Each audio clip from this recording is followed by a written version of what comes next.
Jérémie, chapitre 27. Au commencement du règne de Joachim, fils de Josias, roi de Juda, cette parole fut adressée à Jérémie de la part de l'Éternel en ces mots. Ainsi m'a parlé l'Éternel. Fais-toi des liens et des jougs, et mets-les sur ton cou.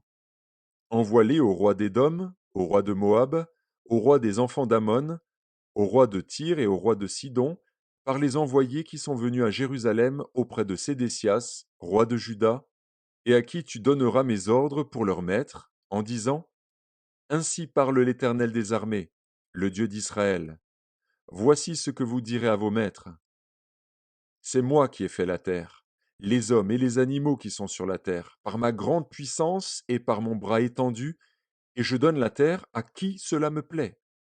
Maintenant je livre tous ces pays entre les mains de Nebuchadnezzar, roi de Babylone, mon serviteur. Je lui donne aussi les animaux des champs, pour qu'ils lui soient assujettis. Toutes les nations lui seront soumises, à lui, à son fils et au fils de son fils, jusqu'à ce que le temps de son pays arrive et que des nations puissantes et de grands rois l'asservissent. Si une nation, si un royaume ne se soumet pas à lui, à Nebuchadnezzar, roi de Babylone, et ne livre pas son cou au joug du roi de Babylone, je châtierai cette nation par l'épée, par la famine et par la peste, dit l'Éternel, jusqu'à ce que je l'ai anéanti par sa main. Et vous, n'écoutez pas vos prophètes, vos devins, vos songeurs, vos astrologues, vos magiciens qui vous disent Vous ne serez point asservis au roi de Babylone.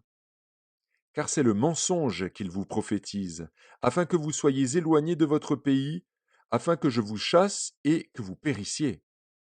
Mais la nation qui pliera son cou sous le joug du roi de Babylone et qui lui sera soumise, je la laisserai dans son pays, dit l'Éternel, pour qu'elle le cultive et qu'elle y demeure. J'ai dit entièrement les mêmes choses à Sédécias, roi de Juda. Pliez votre cou sous le joug du roi de Babylone, soumettez-vous à lui et à son peuple, et vous vivrez. Pourquoi mourriez-vous, toi et ton peuple, par l'épée, par la famine et par la peste, comme l'Éternel l'a prononcé sur la nation qui ne se soumettra pas au roi de Babylone?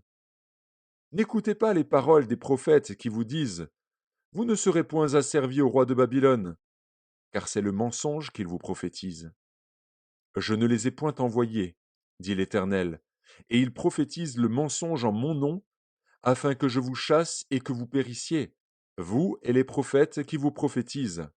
J'ai dit aux sacrificateurs et à tout ce peuple, Ainsi parle l'Éternel, n'écoutez pas les paroles de vos prophètes qui vous prophétisent, disant, Voici, les ustensiles de la maison de l'Éternel seront bientôt rapportés de Babylone, car c'est le mensonge qu'ils vous prophétisent.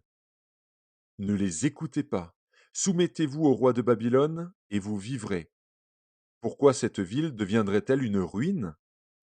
S'ils sont prophètes et si la parole de l'Éternel est avec eux, qu'ils intercèdent auprès de l'Éternel des armées pour que les ustensiles qui restent dans la maison de l'Éternel, dans la maison du roi de Juda et dans Jérusalem, ne s'en aillent point à Babylone.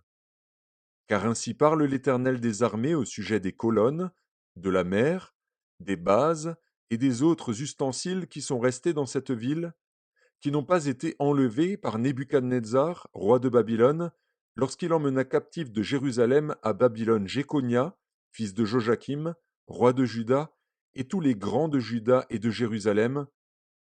Ainsi parle l'Éternel des armées, le Dieu d'Israël, au sujet des ustensiles qui restent dans la maison de l'Éternel, dans la maison du roi de Juda et dans Jérusalem.